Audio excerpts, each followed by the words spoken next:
Good morning! It's Monday morning. I'm getting ready to go to school, and I decided this week to do something a little different. I'm gonna take you on a week in the life of Amy while she's in school and what her life is like. And that might be a good thing or a bad thing, because it might actually show me how much time I waste. But that might be a good thing. I'm on my way to PE. I've got clothes that I can work out in, and then after that I will head to math. So I will check in with you a little bit later, but PE is the first thing. Got my backpack ready, my PE binder's back here, my math binder, and then a book. Get a lot of compliments on this backpack. People always stop me and say, I love your backpack. It's so cute, isn't it? Let's keep our fingers crossed that I actually have gas in my car, because otherwise PE won't be the first stop. The gas station will be. Oh, that looks like it's really dirty. It might be. And I think I have enough gas to get to school. Yeah, that's terrible, I know, but I'm always running a little behind. And right now the audiobook I'm listening to is Yerba Buena by Lacour. So I'm about 69% of the way through that, and hopefully I'll shave that down a little bit by the end of this back and forth tune from school.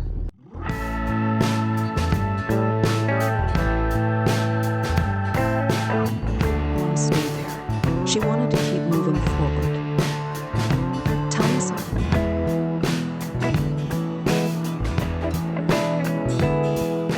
Okay, so I decided not to take my chances. My gas tank is saying feed me, so I'm getting gas before school.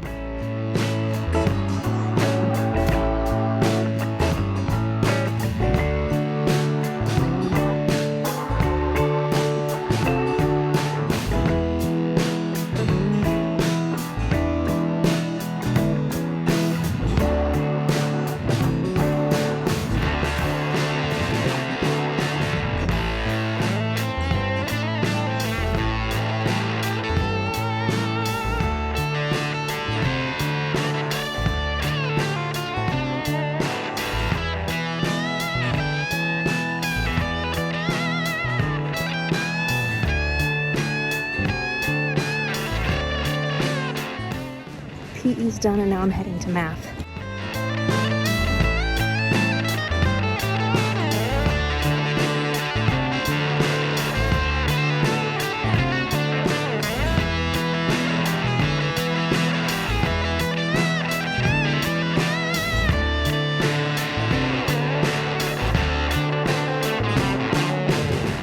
Okay, so it's noon. I'm just back at my car. Sam gave me a ride to my car, so that was wonderful because we got to chat. And now I'm heading home, and I'm going to, first I'm going to go to the library, drop off some past due books, and pick up a couple of books that are on hold. And then I will head home and start the many homework assignments that I am behind on and need to catch up on.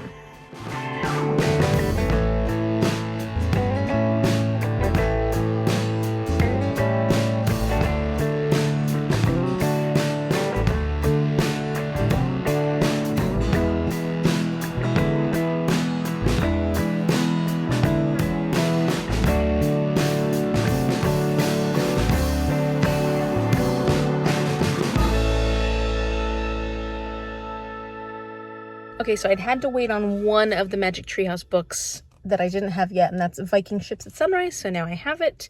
Haven't started reading these ones for November yet. And then seasonally, I get the surprise selection, which is basically where my library sends me a random book and says, hey, surprise, try this out. So the one that they sent me this time around for November is called Bloom. It's a graphic novel, which is perfect because I don't have the time to enjoy too many other books at the moment. And it says, hi, Amy, enjoy, Liz. So Liz is my librarian that helps pick my books. And Bloom looks like this, by Kevin Panetta and Savanna Ganucheau. And it's pretty. It looks like it's all like blue colors. Yeah, blues and blacks. So I like that. Chosen for you because the world is dark enough this time of year. How about some romantic graphic novels? Yeah, Washington, it's dark. You know, it's getting dark all the time, and it's getting tiring. So romantic graphic novels are perfect for a time when we feel dark. Emotionally, we feel dark. Like I've been feeling dark, so it'll be great to have some fun romance. And then you might also like Pumpkinheads by Rainbow Rowell or Coming Back by Jesse Zabarski. I haven't heard of Coming Back, but I've heard of Pumpkinheads. So this was a wonderful suggestion, and it'll probably actually happen because I haven't read my last few surprise selections because of my TBR, but I may be able to read this one. So now I'm heading home, actually heading home this time, and I will start my homework once I get there.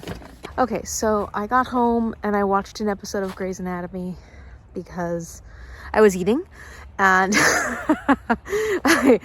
I watched that while I ate lunch. And now I'm taking Cece out for a walk before I start officially doing my homework. I'm going to be doing my homework. I swear, I'm going to do it.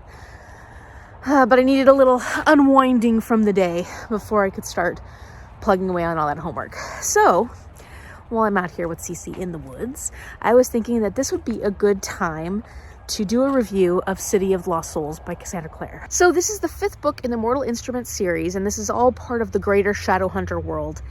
And this was probably my least favorite of the Mortal Instruments books, which was kind of a bummer because I know a lot of people have not been enjoying this series as much in our group, our Bookstar read-along group. And I've just been kind of having fun with it and just like not taking it too seriously and having a blast. But I think because I was sort of trying to force myself to read it in time for the live show discussion, which I did, I got it completed, it might have taken a little bit of my enjoyment away. So could I have liked this book more? That's possible. It's possible. I think I gave it a 3.75. I would say it wavers between a 3.5, 3.75. It was definitely not a 4-star for me this time reading it. This is my first time reading it, but I mean, if I were to read it again, maybe I would feel differently. It suffered the middle book syndrome, which I feel like a lot of middle books do when it comes to series, where half of it, the first half, was really trying to set up what's going to happen. And that's a good thing. You need to set up what is going to come next, especially when you have a lot of really big action scenes coming, which this book did deliver on the action scenes.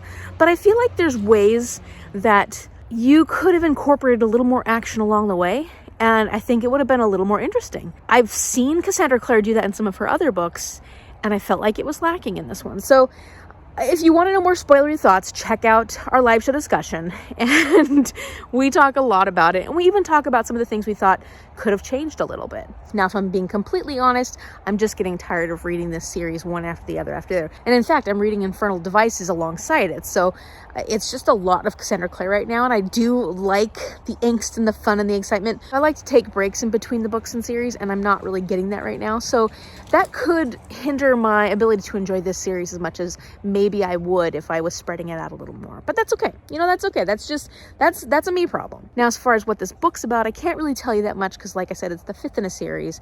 But overall, it's about these shadow hunters, and shadow hunters are like half angels, half humans, and their goal is to protect humanity.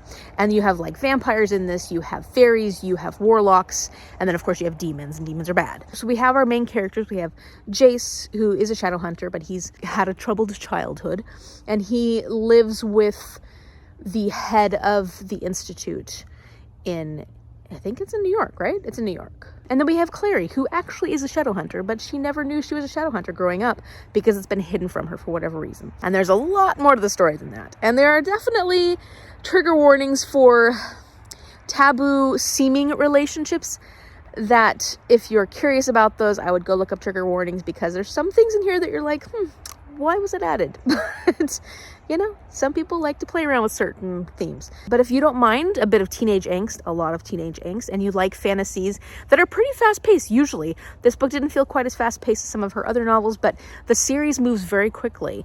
If you're a fan of that, then I would check out Mortal Instruments. I would check out Cassandra Clare. A lot of people like Infernal Devices best, and so maybe you try starting out with that one, because that one is a little less angsty, I guess, is probably the best way of putting it.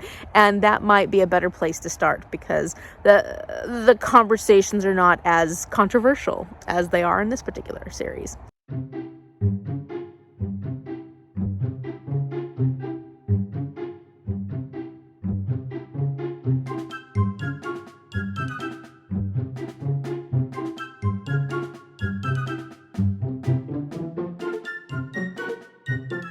So when we come out to the woods, we generally come all the way out.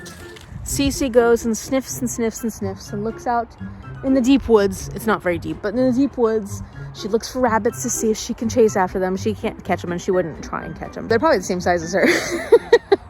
And then she wanders around and sniffs everything.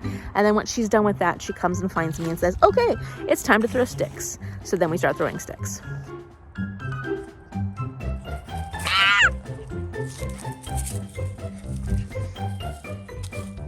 And she spins. And she spins. Where'd it go? Where'd the stick go? And then she searches for the stick. Oh, she found it!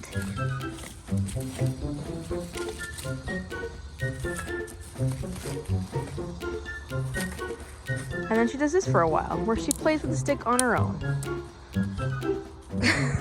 She'll either tear it apart, or she'll throw it up in the air like an acrobat. A baton twirler. I'm sorry, you're a baton twirler, Cece.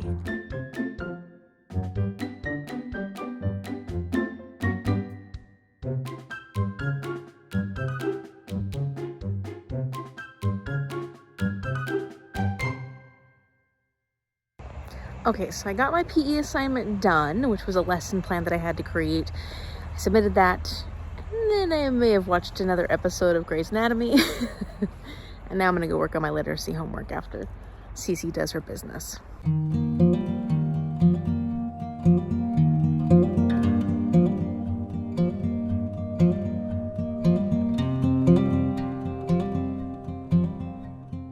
So we have to do this activity where our classmate gives a description of a monster, and then we have to take just the description and with that create the monster that they're thinking of. And so here's the monster that I made. Funny looking, looks like a potato. Then I created my own monster, and then I had to describe it so somebody else is gonna try and draw it. We'll see how well they do.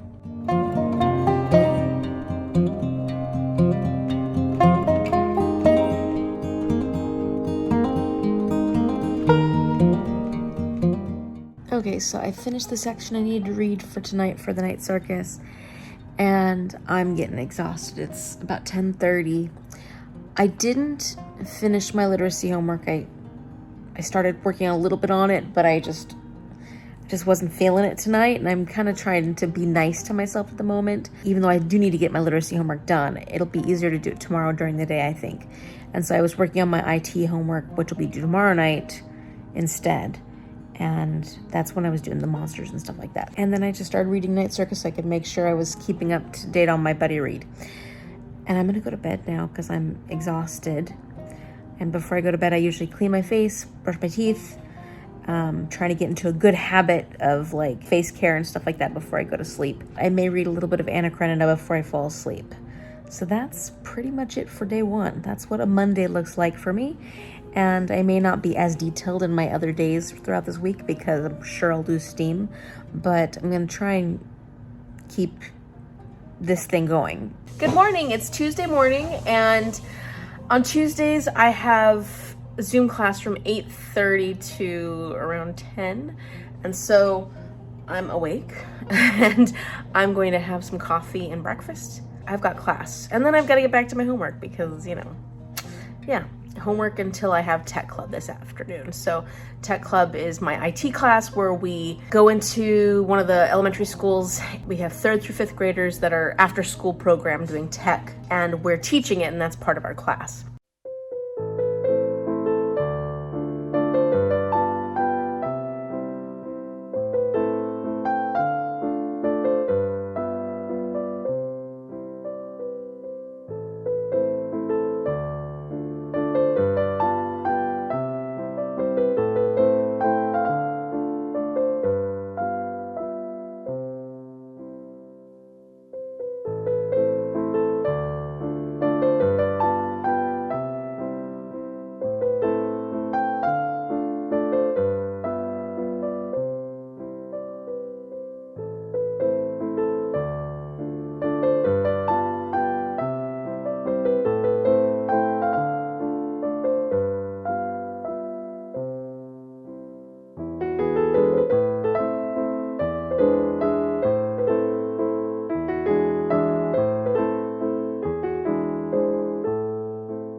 Okay, so I just got finished with my literacy class. It went well, and I am outside taking Cece for a walk.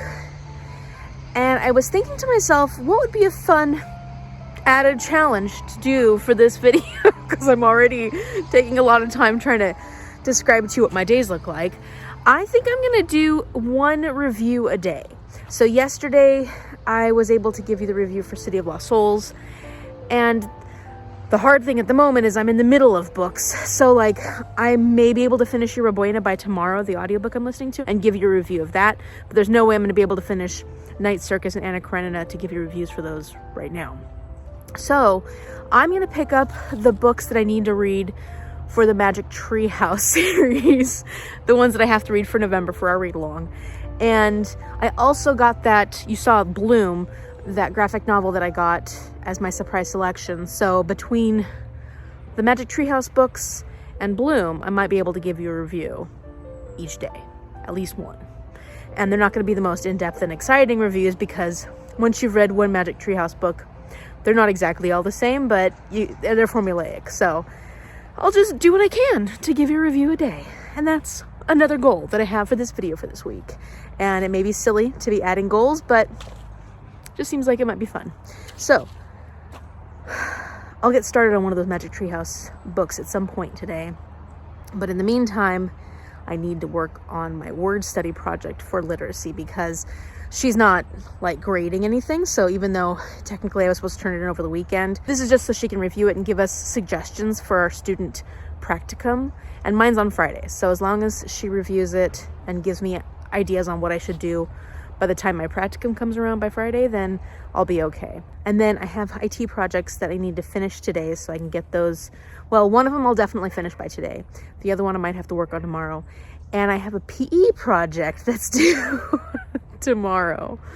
My PE teacher only gives us like 1 day of turnaround, or like 2 days. Like she assigned us this on Monday and now it's due on Wednesday.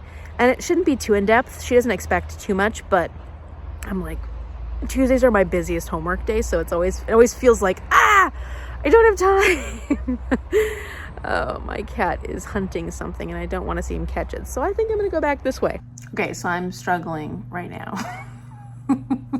And this has kind of been the thing for the last week and a half, where I have a project I need to work on. It's a pretty big project, like it has a lot of important parts to it, and I'll start kind of slightly working on it or gathering information, and then I look at my phone and I look at Instagram and I see a video and I click on that video, and then I scroll and I keep looking at video after video after video of these different reels that have absolute no meaning for what I need to be doing, but it's like my way of putting off what I don't feel like doing. Now, this project should be exciting and fun because I'm creating a word sort for my practicum student based on a spelling quiz-like thing that I gave her last week. It wasn't being graded, I just had to get an idea of where her spelling was at so I could create this word sort. And the thing she needs to work on is inflectional endings. The endings that change the tense or change the quantities. So like instead of carry, it would have carries, or shop, you'd have shopping. Making those kind of changes. For example, like carries, a very common way of spelling carries is spelling out the word carry, C-A-R-R-Y, and then just adding an S as opposed to I-E-S, which is how we would make our inflectional ending here. So these are great examples. And like I have word lists in front of me where I can definitely pull plenty of words for having my student practice these inflectional endings. And I can't bring myself to the next part of this. I have been having this problem the last week or so where these projects that I need to work on just take me longer because I find myself wanting to find distractions, looking to my phone and just scrolling through videos. And it's so frustrating because it takes me so much longer to get all this stuff done, which 2 weeks ago I had no problem doing, I just sit down and do it. This is the reality of how my schoolwork has been going lately for me. And I guess a little insight into the way my brain has been working lately, because it's not. It just decides to do it. And sorry, my table is a mess. Don't look back there. Then it makes me feel like discouraged, so then I don't want to do anything. And that's not a good way to deal with things anyways. Maybe this will give me a little accountability, because now I'm like, okay, I'm going to put this phone down and then I'm going to go pick out my inflectional ending terms and put them in a word sort activity for my students so that I'm prepared. Wish me luck. Okay, so I did my PE homework. I had to create physical activity, well, not create, but find physical activity breaks to do within the classroom. So just little things that you would do if your students need to take a break or you want to just have them do some physical activities. And I had to do 5 of them. I think my favorite is Four Corners is a pretty popular game to play in the classroom, but I modified it so it's quite a bit different. Not quite a bit, but it's different. So yeah, did that, turning it in. Homework for PE is done. Check.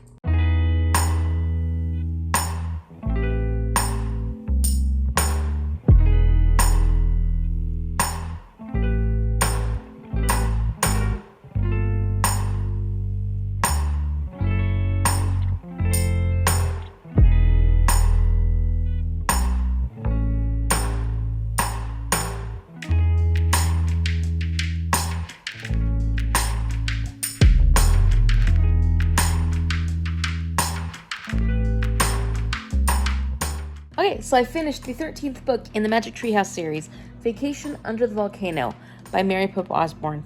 This is a series that is somewhat educational, and the elements inside the book that are more about the historical elements of these times or places that we're going to are fictionalized, but they do tend to put information that is accurate in the back of the book, and I know they have separate workbooks and stuff like that for students to actually use to learn more about places like Pompeii and its history and some of the other things that we learn throughout this series. I'm giving this one 4 stars. I think that the highest rating I've given any of these books is 4 stars. That's just because it's hard to rate these because they're for children, but I can kind of, since I'm reading the whole series, decide which ones I like more than others.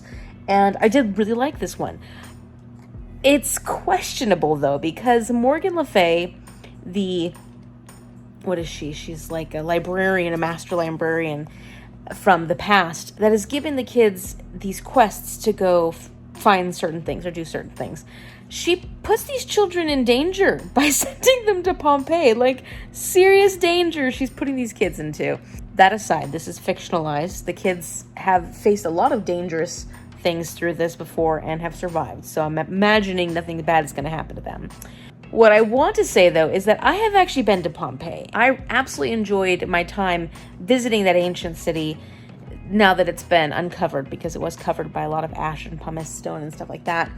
And it was fascinating to me because it's like a living museum, really. I don't know about a living museum. I don't think people were dressed up there, but they've set it up so you can actually wander around Pompeii like it's an old city.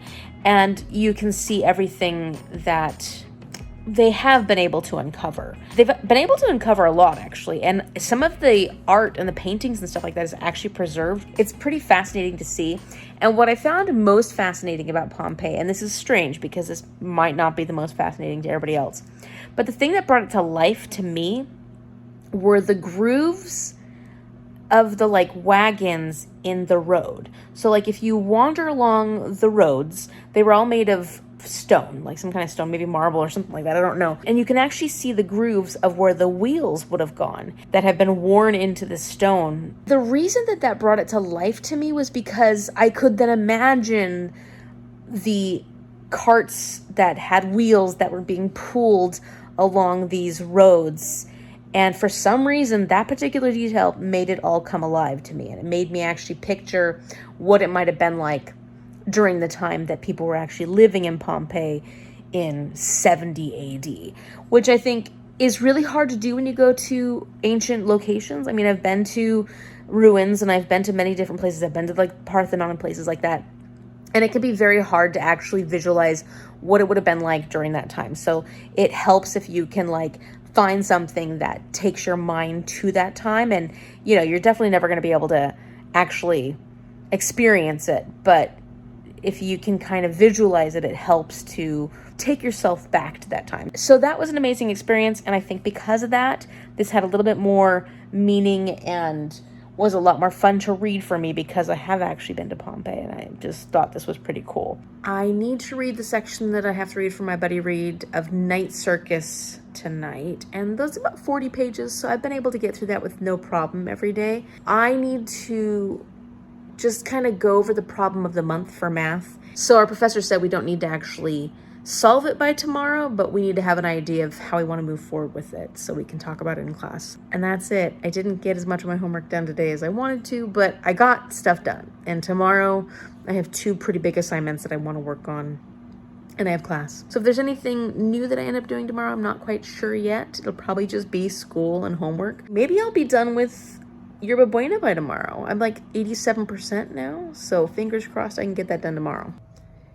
Good morning. It's Wednesday, and I'm having a heck of a time getting up. I've hit my alarm so many times, well, my snooze button so many times, and even opening my eyes hurts. There it goes. Okay, they're open. Time to get today started.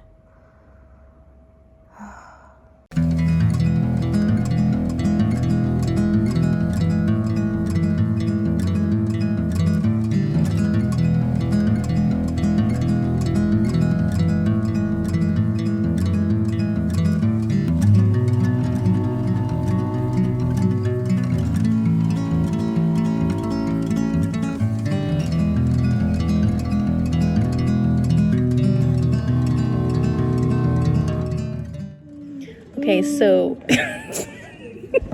just got done with math class. How did math class go, Sam? It was fine. I didn't want to be there. You know that. Every day. Yeah. And then now we're in the library, and we're doing what? I'm working on a natural history report that's due today. It's not going well. I should stop distracting her because I'm doing nothing. That's more than enough. All right. Well, I'm gonna head home after this. What do you call your your followers? Do you call them book friends? Friends. Oh, Sometimes bookish friends. Yeah, bookish friends. Bye, bookish friends. Lovely to see you. Production like 4 times and I still don't understand it. Oh, for the word study? No. We're supposed to use this, but Oh, let's see your word study. Oh gosh. Oh, CVVC? Like train. Yep. Oh, that's what I haven't quite got to yet.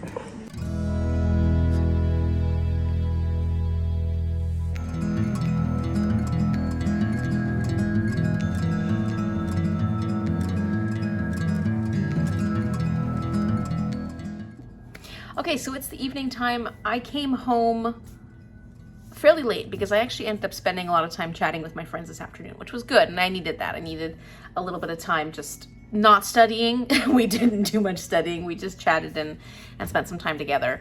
And then we all kind of commiserated about school and how much we're done. And then I came home and had some lunch and started watching an episode of Grey's Anatomy. But then I had to work on my word sort lesson plan for literacy. That's pretty much all I've done this afternoon. Finished watching might have watched 2 episodes of Grey's Anatomy actually, as opposed to 1. Grey's Anatomy has been the thing that lately I've been going to when I need to like unwind. And when my brain is tired and I need a break from thinking about schoolwork. I know I should be reading because I have a lot of books that I need to read, but Grey's Anatomy has been the thing that's been working for me lately. And it's a rewatch, so it's not even like I'm watching something brand new, but just kind of need the comfort of that. I'm going to finish my word study plan, and then I'm going to start working on a math assignment that I have to do, which is technically due tonight, but I'm going to try and make sure I get it done for tomorrow. I know this is probably way too much information about my homework that you probably are not that interested in, but because I'm doing a week in the life of Amy, I just wanted to give you an idea of what I focus on each week, because that's the whole point of this. This is going to end up being more of like a study vlog, like what Amy does on a regular school week, because I spend a lot of time thinking about schoolwork and then unwinding from schoolwork by not thinking about it and being, I don't want to say lazy, but it takes a lot of brain work, and I've been really tired lately. So my energy level has been rough the second half of this term. And so a lot of the things that I would like to accomplish that are not part of schoolwork have been harder for me lately. So that's just a reality of it. Anyways, I have finished Yerba Buena by Lacour. This is a contemporary sapphic novel that I had started listening to an audiobook because it is the Shelf This Book Club book choice. I'm having a really hard time figuring out how I want to rate this particular book, and I find that can be true a lot of times with contemporary novels, and I had this same issue when I read The Dutch House by Ann Patchett. So I'm going to talk to you about this book a little bit, and hopefully that will kind of help me figure out how I want to rate this book. Now, I enjoyed it. I felt like the writing style was very simplistic. I actually thought it was going to be a little more detailed in the writing than it was. It was pretty straightforward. Now, maybe the messages in the story and how the flow of the story wasn't quite as straightforward, but the prose itself was pretty straightforward. So I like that, but I tend to like a lot of detail, and so this was maybe a little less detailed than I would have preferred when it comes to a contemporary novel. Although that seems strange, right? Because contemporary novels don't necessarily have to be that detailed, whereas like in something that is gothic or something that has magical realism, you tend to want it to be a lot more detailed because you're trying to get the vibe from it. But this book was a book about vibes, and the reason I say that is because, as I'd mentioned previously, I'd kind of talked a little bit about the synopsis of this in my last video. This centers around this concept of Yerba Buena, because there's a restaurant called Yerba Buena that these characters meet in, and then the actual herb Yerba Buena also plays a role in both of these main characters' lives. Now, to me, that's setting a bit of a vibe, because Yerba Buena is also important to the story because of the location. So this whole book was set in California, and what I did like about that is that this was a location that is very familiar to me. So I'm not necessarily from the areas that were talked about in this book the most. I'm from a different part of California, but I've spent time in both of these places. So one of the areas that this was set in was like around Guerneville, the Russian River area, and that's near Sonoma. And then it was also in Los Angeles, like Los Angeles proper, Sunset Boulevard, and I've spent a lot of time in that area. I thought that that was an interesting perspective, and it had tiebacks for me, and it also created some relevance for my own experience. And I think with contemporary novels, it's very important to have that relevance, because, and this is just like I said with The Dutch House, literary fiction or just other types of contemporary novels tend to be books that you have to have some kind of pull to them. You have to have some kind of experience that ties you to the characters, makes you interested in the story, and when you have that, you can enjoy those books a lot more. And they're going to be kind of hit or miss, because some people are going to really connect with that story, connect with those characters, connect with that experience, and some people aren't going to connect as well. Now, I felt very similar with this book as I did to The Dutch House. I thought it was well done. I could see the merit. I think the writing style by Ann Patchett to me was a little more developed, but you can tell the story is good. You can tell the story is good, and yet it didn't really connect to me as much as I wanted it to. Like, this story didn't resonate for me quite as much as I had hoped. Now, this story doesn't have a ton of things that happen. It's not like this really exciting adventure-paced sort of big revelations, huge things happen. It's not like that at all. But I don't think it's hugely plot-driven. I think you're looking at more character studies, and a lot of times with that, you really need to connect the characters. And I really enjoyed one of the characters. I really was a big fan of Sarah, and she was a character that I was able to connect with and not necessarily identify with, but I could appreciate her character a lot. And I was really invested in her story. I wanted to hear more about her. But the other character, Emily, I really was not that interested in. I didn't have hardly any interest in Emily. I was even more interested in Jacob, who's a character that Emily has sort of a relationship with, but Emily herself, I just wasn't that interested in. And so that's a problem when she's one of your main characters, and I was much more interested in the other main characters. So then, to me, the ending or what happens with these characters doesn't have quite the same impact, because I'm just not as invested. At the beginning, the formatting of the story was a little rough to me, because we start getting to know one character really well, and then we completely shift to the other character. And I understand the purpose of that, because you're trying to get this person's backstory, you're trying to get this person's backstory, then you're going to get how they're more involved with each other as they're coming together. I think that the issue of that for me was that when we move from one character to the other, I was so invested in learning about this character that when we shifted all of a sudden to a completely different place, completely different people, it was a bit shocking. So for some reason, the way that it was formatted in this story didn't work as well for me as it has in other books where I get multiple perspectives. And these are things that are important to think about because they're things that didn't quite work for me and why my rating wouldn't be as high as maybe I would give to a contemporary novel that I absolutely love. And of course, the connection is the biggest thing. Like, how much enjoyment did I get out of the story? I did enjoy listening to this on audiobook in my car while I was driving. I didn't ever get really bored of it or lose interest. I wasn't having to constantly rewind and re-listen because I get very distracted when I listen to audiobooks. So luckily, this book kept my attention the whole way through. But it left me with very much the same feeling that I got from The Dutch House by Anne Patchett. I know I keep bringing that book up, but I'm comparing them because they're both books where I had this same reaction, where it was good. I enjoyed it. I can see the merit in the story. I can see the value in the book and how well the author wrote it. But it just wasn't as much for me as I would have liked. And I gave The Dutch House 3.75 stars, which says to me that I probably should be giving Yerba Buena 3.75 stars. And that's still a really good rating from me because I think 3 stars are books that I've enjoyed. And I did enjoy listening to this one. It was just not one where I connected as well as I wanted to, even considering how much I love the setting, because I know this area well. I've spent time in these places within the story. I'm going to say that you should definitely check it out if you're a fan of contemporary novels, especially ones that have complex characters and you don't mind a little bit of change in perspective, because that was a little jarring at times for me. I think that will be something that you'll either really enjoy or it will confuse you a bit. But I do think this book has an audience, and I think there will be people who will connect very well with this story. Good morning. I'm going to talk to you from the side of my face because I have this horrible pimple on my nose that hurts. So I just talk to you like this. You won't see it.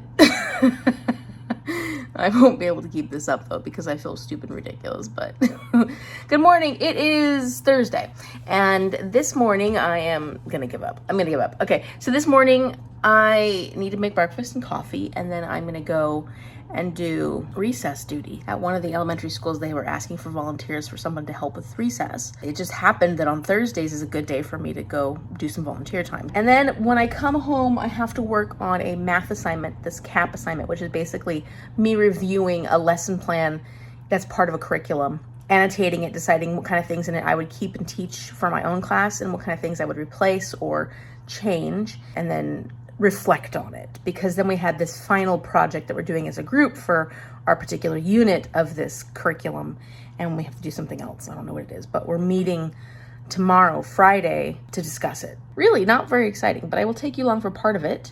I got caught up on Night Circus, so I'm exactly where I need to be for that particular buddy read, which feels really good because I feel like I haven't stayed on top of a buddy read this well for a while, and I feel accomplished.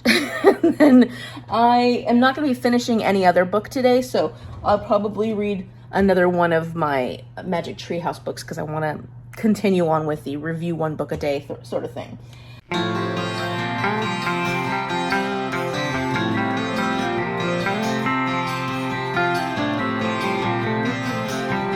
Getting ready for the kids to come out soon. It was a pretty eventful recess.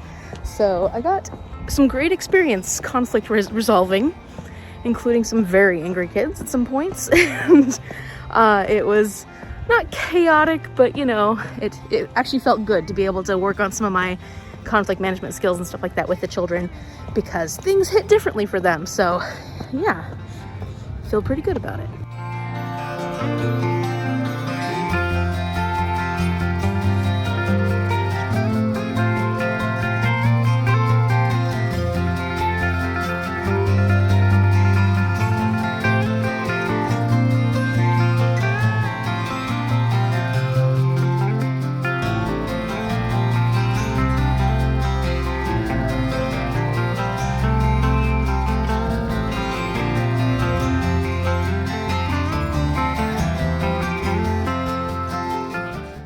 Okay, so here's my math mess.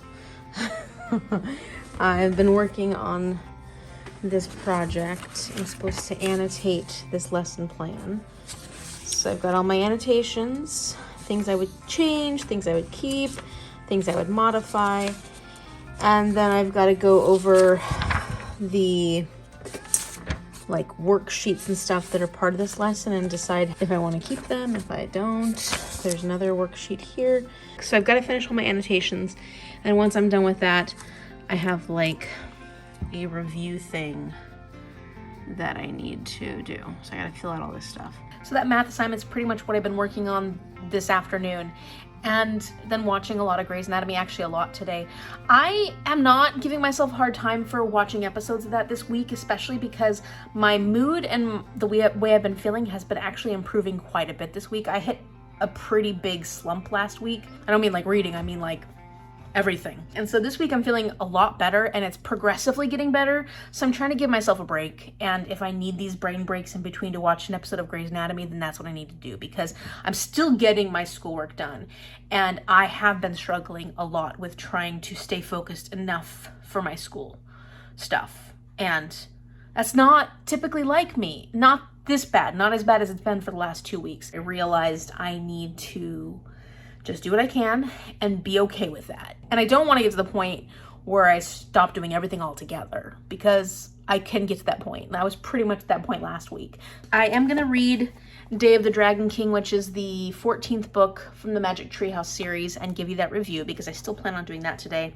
And I may watch another episode of Grey's Anatomy, may not. And I had a lot of energy this morning, but then I went to the recess thing and I was there for like almost 2 hours, I think. There was one thing that happened that was pretty big, and it was big for me because I haven't had a lot of opportunities to deal with children who are so mad that they say really mean things and they're really, really upset, and you have to figure out how to diffuse that situation. And it was such an awesome opportunity. I got the chance to use my skills to work with this child and help them get through this moment of extreme anger and extreme pain.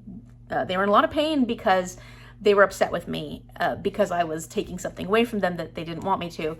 And their reaction was very angry. And so like, it was awesome though, because I feel like I did a great job, especially because I didn't know this child at all. I didn't know this child. I hadn't met them before.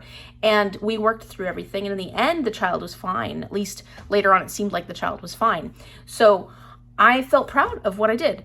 But I can't believe how emotionally draining that was. And most of the time when you interact with students, it's pretty positive.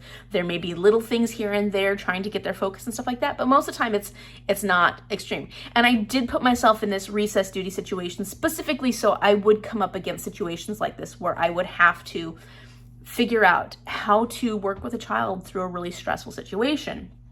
And that happened today, like on my third time being out in recess duty. And it probably wasn't a big deal to other people, but it was a really big deal to me because this child was very angry. And I wanted to make sure we both came out of this in a very healthy way and that the situation was resolved. And it did. And it was so good. But then afterwards, I'm like drained. I feel like I was so drained. And so I know that as I'm teaching kids more, as I'm in the class with kids more, as I come up against more situations like this, I will progressively handle them better and better. And I will also not take as much of that home with me, hopefully, I hope, because I'm the kind of person who does hold on to things and just feel the like the weight of it on my chest, just knowing it turned out really well, but at the same time feeling like, oh, it's just so sad. Like, it's sad when people feel pain and feel anger, and it's sad if I'm the person causing it, even if I'm trying to keep the child safe. Like, I'm trying to keep the child safe. But of course, in that moment, all they can think about is, you know, I'm the bad guy. And so it was draining. And so then when I came home, I really didn't feel like doing much homework because I was recovering emotionally. And so I did watch quite a bit of Grey's Anatomy. And that is a good show for me to decompress. Like, there's a lot of sad stuff that happens on that show, but it's familiar because it's a show I've watched before, and it's mindless in a sense. Like, I don't have to stress about school. I don't have to stress about my feelings. I can just watch that and decompress. And today, I guess I needed it because I've watched quite a few episodes and I haven't got as far on my homework as I wanted to. But you know what? I'm giving myself a lot of credit this week because last week I was feeling pretty rough. And so this week, I'm going to take the little bits here and there that I can get and just feel good about things. And so I'm feeling good about things. And I'm feeling good about this homework assignment. I'm feeling good about my annotations. It wasn't something I felt like doing, But as I'm going through this and I'm coming up with ideas and different ways I'd want to change this lesson, I'm like, well, I certainly have a lot of opinions. So I'm feeling good about this. All right, that's the end of my Thursday rant. I feel like I didn't show you that much today or show you what was going on in my life today, but I guess I had a lot to talk about. So there you go. Okay, so I just finished Day of the Dragon King by Mary Pope Osborne. This is the 14th book in the Magic Treehouse series, and I really ended up enjoying it. I gave this one 4 stars. This is about the children going to ancient China to rescue a scroll. And I felt like the story moved along at a good pace. I enjoyed the situations the children got into. And yeah, overall, I don't have too much to say about this one, but I did end up enjoying it a lot. So I recommend it. And they were in danger in this one, but I didn't feel like the danger was as bad as the volcano danger. Although it was still pretty bad. I found out all of a sudden my kids' lives were in danger all the time because of this crazy librarian that was sending them on these dangerous journeys. Oh well. They're doing a great job as little master librarians. Good morning. It's Friday and I'm playing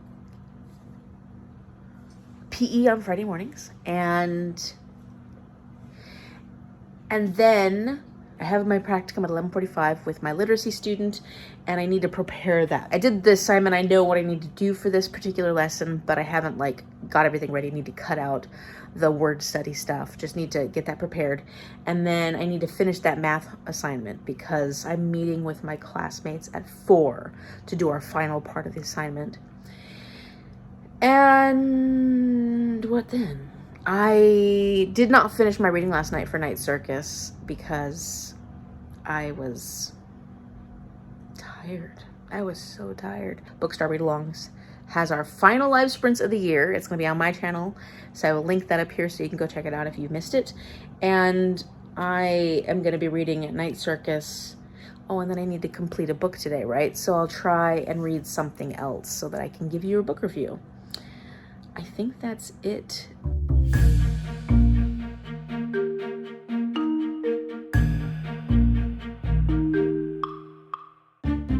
Okay, I've got my word sort, I've got the words, and then we have an extension game, which is like a spelling game. And we are set.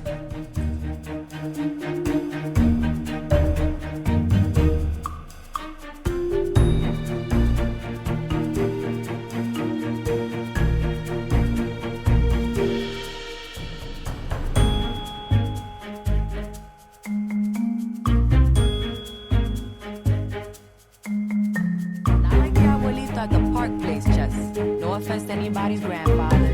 It's just my rank can be more official than your abuelitos.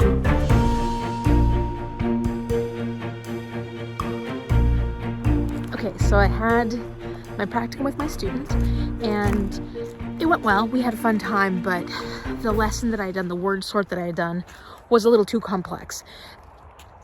And so I'm realizing now I should have broken it down a little bit more, and that's good. It's a good opportunity for me to learn.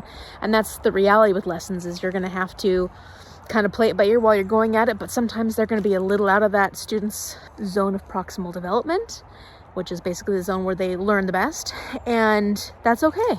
It's a learning experience for me. Chatted with one of my classmates for a while afterwards, and then I got home and I finished my math homework because that was my priority. In an hour, I'll be meeting on Zoom with my classmates. I'm going to read a little bit of Bloom while I'm waiting for the Zoom meeting to start. I'm almost halfway through this one, so I'm getting through this one pretty quickly. It's a graphic novel, so I knew it would go pretty fast, but I don't always rush through graphic novels because I like to enjoy the experience of it. So I don't feel like I'm rushing through this, but I could easily see rereading it again at some point because it's just a sweet romance and I'm enjoying it. It's really cute.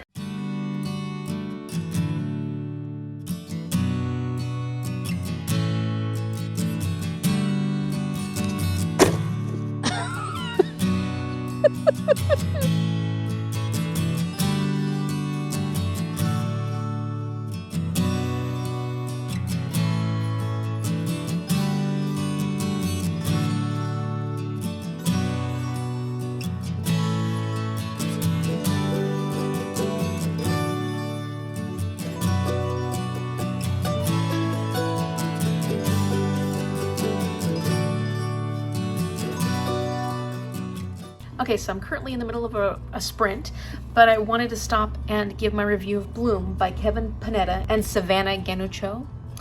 And I wanted to like this so much more than I did. I'm probably going to give it 3 stars. Now, it was still enjoyable. I had a fun time reading it, but it didn't give me the romance vibes that I was hoping for, and I didn't feel like the story,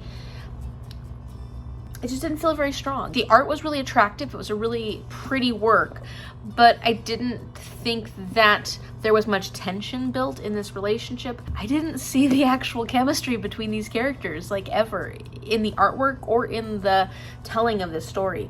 And so that was a bit of a bummer for me, because I was hoping for a lot more romance than I actually got. And during the sprints, Natalie had said that people were upset that the main character, Ari, is not very likable, and that's very true. In fact, he's not likable in a lot of ways, and he does make some big mistakes that I don't feel like he gets. I don't think he learns his lessons enough. And there's a lot of additions to the storylines through the friendships and stuff that I don't think are seen through all the way. I think that there's ways with Ari's relationship with his friend Cameron that there could have been more to that. Ari's friend Jake in the very beginning seems to have some kind of feelings for Ari's sister, who's just gotten married to somebody else, and that's never dived into. Like, I feel like there's little hints of things that maybe the authors wanted to kind of move towards but didn't, and I thought that that was a bit of a disconnect for me, because I saw potential in those storylines and we don't actually go there. That to me makes the friendships of this very one-dimensional. Like, I don't feel like the friendships add much to the story. In fact, they almost seem distracting, and so I was a bit disappointed with that. And Hector is a great character. I enjoyed him, but I feel like he deserves better. It was a little strange, like the choices that were made and created in the character of Ari. I'm like, why? Like, and I guess a big problem for me was that I was really heavily comparing this to Heartstopper, and Heartstopper to me is amazing, and the tension of the relationship is built perfectly. There's a lot of humor in it. I think that the expressions of the characters convey so much in that book, and I was hoping for that in this, and I didn't quite get it to the same extent. And it's not fair for me to compare one graphic novel to the other, but when the themes are very similar, I think it happens. I think you kind of go with something you absolutely love, make some comparisons, and granted, this is a completely different author and illustrator, but it just didn't do for me what I was hoping it would. And it was fun, though. Like, I would recommend this if you like something light romance. There just wasn't as much investment of me in my emotions and my feelings for these characters as there were in the Heartstopper series. 3 stars, still enjoyable, and I like how quick graphic novels are, and it was easy for me to keep reading this. So it's not like I absolutely hated it. It was just 3 stars. It was middle of the road. Some people really did like it and really appreciate it, but I think that there are some people who might also agree that Ari is just not the most fun main character to follow, and that there were some disconnects throughout the narrative. Okay, so we did sprints for about 5 hours, and by sprints I mean we did 2 sprints, and then the rest of it was just us chatting. And it was really nice, and we had a fun time chatting with everybody. We had a great time. So that was my evening, because now it's 10 p.m., 10:30, and I still have to finish Night Circus because I didn't finish it during sprints. But I've got about 40 pages left-ish. Basically the section for today. And I'm still feeling a little energetic, so I'm going to go to my bed, and I'm going to read until I fall asleep. And I should be able to get tonight's section done. If I can, I'll read a little bit of Anna Karenina before I fall asleep, but I'm not sure that'll happen. I'm probably going to just be able to read this. Good morning! It's Saturday, and I'm looking a little shiny from my face cleaning routine. Yes, kissed by the sun. Okay, so I had a hard time staying up last night to read, so I didn't finish my section of Night Circus. Where is it? Oh no, my book. Okay, sorry, book. I'm on page, where am I? 248, so I'm right there, and the little section, little extra chunk there is what I have to have finished by the end of today.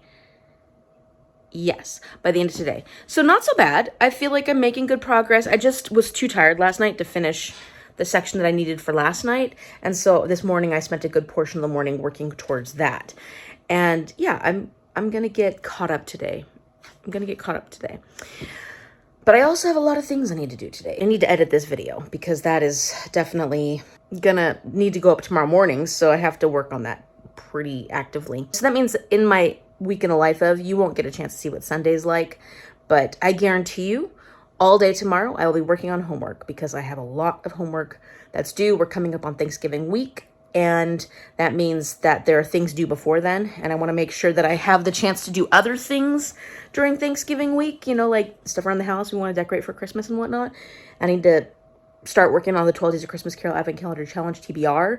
So, like, I need to make sure that homework is getting done. We have a live show for Ship of Destiny today at 1. And then what else? We need to work on cleaning the house and clearing clutter and stuff because we want the house to be ready to decorate next week. I don't know how much time we'll get to do that. We have to bring in all our plants inside. I put them in the garage temporarily because we ended up getting a frost earlier than we thought this year. But I need to get little plates to go under them because my aunt had given me a whole bunch of cuttings from all her not begonias. I can never remember the names of these things. What are they? I have a million of these plants. Start with a G. Not gardenias. I can never remember the names of these darn plants. As many as I have, as much as I've talked about these plants, for some reason, the names of these plants elude me. And this happens all the time. And I'm a pretty good rememberer of things. My memory is good when it comes to certain details. But for some reason, this particular flower, I can never.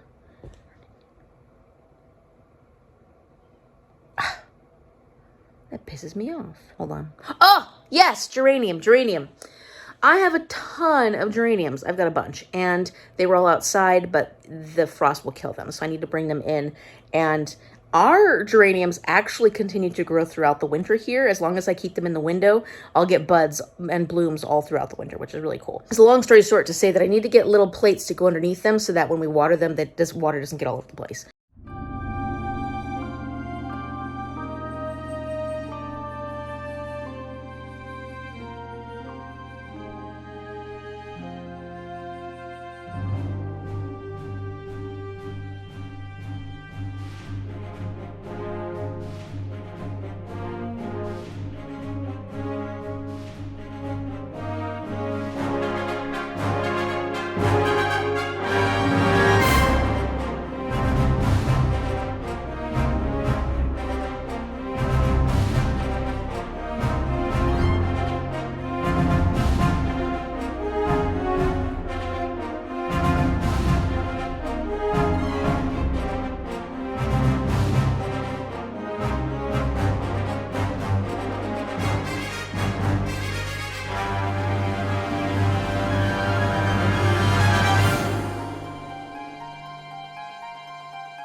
So part of cleaning off my kitchen table is that I opened one of my Owl Crate Junior boxes, and I've continued to get these because I've wanted to cultivate my actual library for my classroom.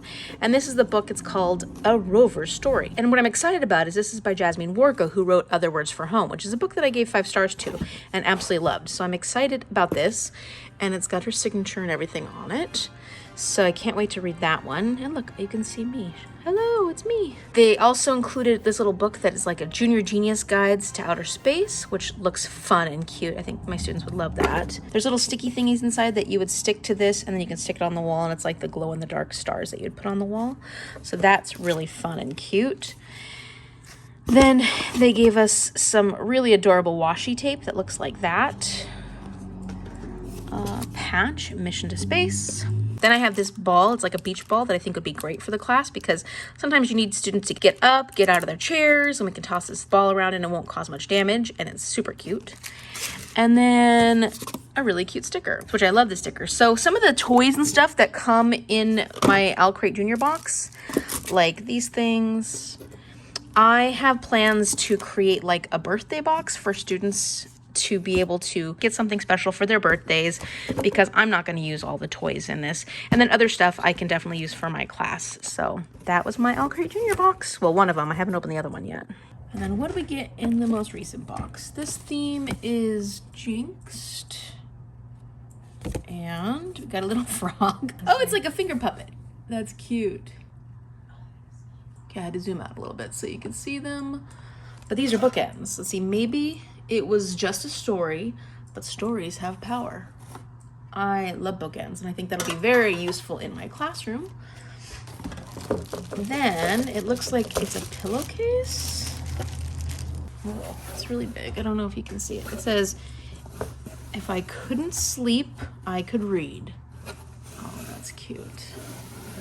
That'll go for my book corner in my class, where the kids can like take a break. If they need to take a break, sit in the book corner. That'll all use for that. So there's kind of what the design looks like. So I like that. That's awesome. Nice wooden bookmark. Definitely love the wooden ones. I always worried that I'm gonna break them, but they're really nice. And then, oh, cute little sticker. Oh, this is from Howl's Moving Castle. This is the guy from Howl's Moving Castle. Can you see it? That's cute. And finally, the book is Into the Glades by Laura Sebastian. See, there's the name. And oh, that's pretty. Look, it's got little dragons on it. Like, it's like an alligator that has dragon wings on these two girls. So I have no clue what that's about. Looking forward to finding out. And it's got, these are the two characters, Larkin and Cordelia. They all come with these cards now, these like player cards. Then the letter from the author. So yeah. Okay, so we did our live show and it went really well. It was a pretty long one. And it was a lot of fun to talk about Ship of Destiny. It was nice because we started like remembering more and more as our conversation went along.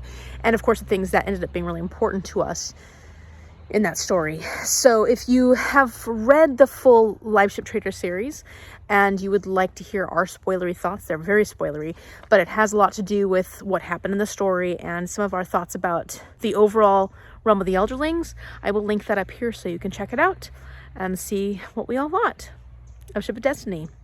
We all really enjoyed it, and we all had some very strong opinions and feelings. So, you know, Robin Hobb's good for that. She knows how to elicit emotions. So I'm taking Cece out because she's been very patient with us and our discussion, because Mom was there as well as my friends Magda and Shell. And now we're out wandering around. We're doing 20/20s today. So 20 minutes of doing one thing, then switch over to 20 minutes. So I'm doing 20 minutes of editing my video, my Sunday Sum Up, 20 minutes of doing some homework, and 20 minutes of cleaning. So we're kind of rotating between those 20s, and it's helping getting some things done today. I will be reading at least one more Magic Treehouse book so that I can give you a review, because I'm trying to do the one review a day thing. I'm gonna do it. Then that'll probably be the last video that I create for this so that I can finish out my editing tonight. Let's hope I'm not up till all hours of the night. Because I've already started editing it and I'm only on day 1 so far. But day 1, I did the most filming, because that's usually what happens when you start a vlog. The first day you're the most consistent with vlogging and all the filming that you do. And then you start slowly kind of dropping off as the week goes by. You may have a resurgence at some point during the week, but yeah, no days tend to be as full when it comes to vlogs as the first day, because that's the day you're the most ready and excited for vlogging. At least for me. And I know that's true for a lot of other people I know who vlog. So, part of the process.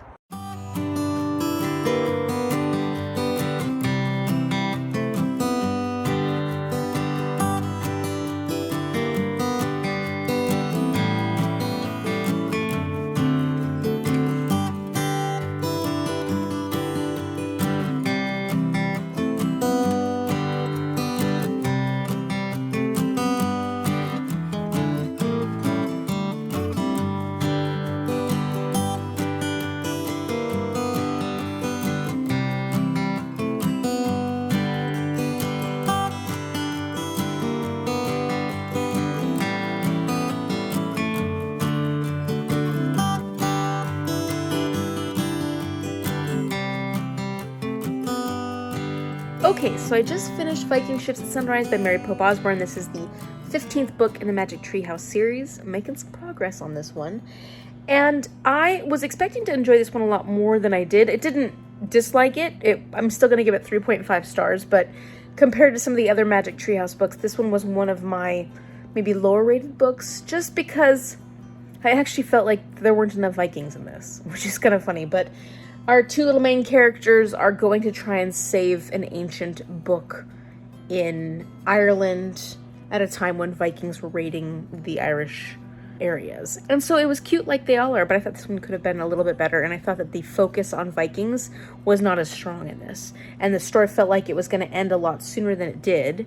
It did have a little bit more, and there were a couple little twists that were kind of fun, but I just didn't think it was as strong as some of the other ones. So now I can move on to number 16. I'm almost done with all the books that I have to read for November for Magic Tree House. Okay, so that's basically it for this Sunday sum up. It's still Saturday, so obviously the week's not over yet, but I'm gonna continue working on editing this video, and that's basically what I did for most of the afternoon after our live show for Ship of Destiny happened. I have been editing, and I kind of had to take a break because I was getting tired of editing, so that's why I decided, oh, let's read the book that I'm going to review for today. It was a good week. I could have got more accomplished. I still have a lot to get accomplished, and homework-wise, there's still so much that needs to be done. I'm hoping you found this entertaining, that you enjoyed seeing a little slice of my life, and I had fun sharing it with you. So let me know in the comment section down below, what was the best book you read this week, and what's one thing you did this week that you feel very proud of? If you like this video, give it a thumbs up so other people will be able to find my channel. And if you're new here, welcome. And if you like this little vlog, please subscribe so you can see more of my content.